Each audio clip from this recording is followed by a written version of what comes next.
The Noldor who left the city of Tirion were led by Feanor, who convinced his people to accompany him to pursue Morgoth. This, after Morgoth stole the Silmarils and killed their king, Feanor's father, Finwë. When Feanor intended to leave Valinor, he needed ships to get to Middle-earth without great loss, but the Noldor possessed no ships, and Feanor feared that any delay in their departure would cause the Noldor to reconsider. The Noldor were to follow the road along the coast of Aman, east of the Pelori Mountains. They were to head north to cross the Helcarax Pass, a place of suicide, towards Middle-earth. However, the front contingent of the Noldor, led by Feanor, stopped when reaching the coastal city of Alqualonde. Feanor knew the dangers of the grinding ice. He wanted to negotiate with the Teleri and their king Old to give them some ships to shorten their journey. However, the Teleri would not help in any way against the will of the Valar, and in fact attempted to persuade their friends to reconsider and stay in Aman. Unwilling to take no for an answer, the Noldor started taking the ships and sailing them away. This angered the Teleri, and they threatened the Noldor with rocks and arrows, and they threw many of Feanor's followers out of the ships and into the harbour. They also began to attempt to block the harbour. However, it is only slightly possible that the Teleri drew first blood. The Noldor carried weapons and armour that they had forged long before, such as swords. At first, the fighting was even as the number of Teleri in Alqualonde far exceeded the number of Noldor who followed Feanor and his sons. It is important to note that in those days the elves in Aman had no weapons. The only weapons in Valinor belonged to the Aenir. They were supposed to be living in a place where they were under the constant protection of the most powerful beings in Arda. They should have had no need for weapons. That they began making them showed Melkor's influence over Feanor and the Noldor, even in Aman. Feanor might have hated Morgoth and distrusted him, but because of his influence, Feanor was now creating weapons for violence in a place where there should never have been any.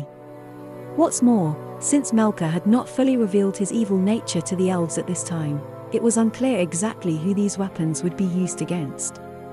Melkor was encouraging Feanor to distrust the Valar and was encouraging his resentment of his half-brother Fingolfin.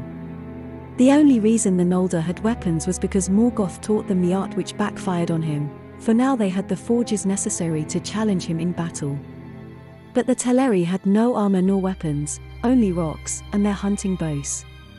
Then the Noldor drew swords, and the Teleri their bows.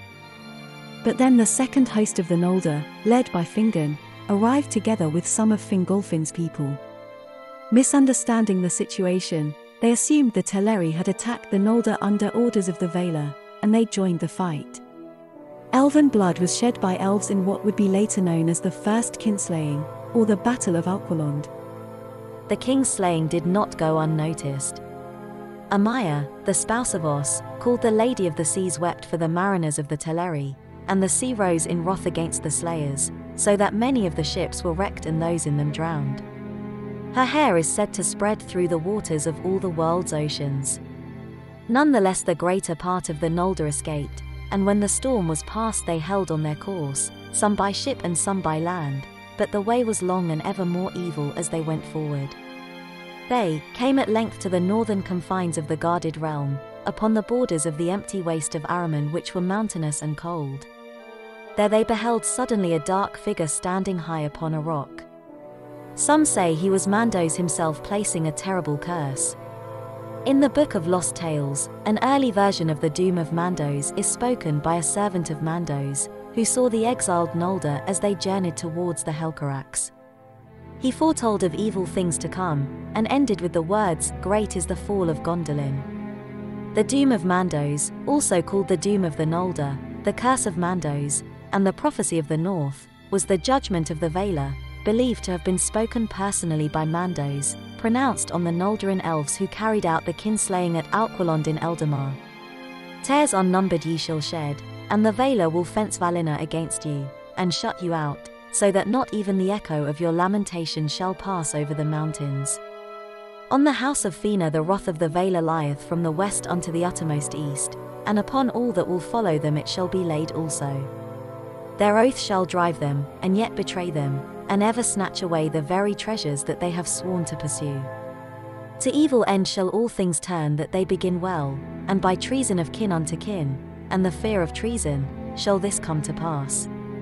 the dispossessed shall they be forever. Ye have spilled the blood of your kindred unrighteously and have stained the land of a man. For blood ye shall render blood, and beyond a man ye shall dwell in death's shadow. For though Eru appointed to you to die not in Ea, and no sickness may assail you, yet slain ye may be, and slain ye shall be, by weapon and by torment and by grief, and your houseless spirits shall come then to Mandos. There long shall ye abide and yearn for your bodies, and find little pity though all whom ye have slain should entreat for you. And those that endure in Middle-earth and come not to Mandos shall grow weary of the world as with a great burden, and shall wane, and become as shadows of regret before the younger race that cometh after. The Valar have spoken. In the end many Teleri were slain and the ships taken, and many of the stolen ships were wrecked in the waves. All that continued towards Middle-earth were therefore vanished.